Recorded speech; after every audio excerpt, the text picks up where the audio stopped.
யாழ் குடாநாட்டில் நிலவி வரும் கடும் வெப்பமான காலநிலை காரணமாக வீதிகளில் பயணிக்கும் பொதுமக்கள் பெரும் அசௌகரியங்களை எதிர்கொண்டு வருகின்றனர்.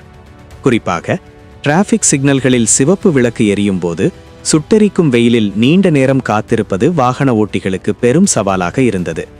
இதனை உணர்ந்த நல்லூர் பிரதேச சபை ஒரு நூதன முயற்சியாக வீதி சமிக்ஞை விளக்குகளுக்கு மேலாக சாக்கு படலங்களை கட்டி நிழல் தரும் கட்டமைப்பை உருவாக்கியுள்ளது.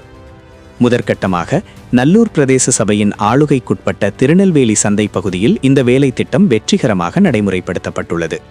இந்த நிழல் தரும் கட்டமைப்பினால் வெயிலின் தாக்கத்திலிருந்து ஓரளவு விடுபட முடிவதாக வாகன ஓட்டிகள் மகிழ்ச்சி வெளியிட்டுள்ளனர். இந்த செயல் தற்போது சமூக வலைத்தளங்களில் வைரலாகி வருவதுடன் பலரது பாராட்டுகளையும் பெற்று வருகின்றது.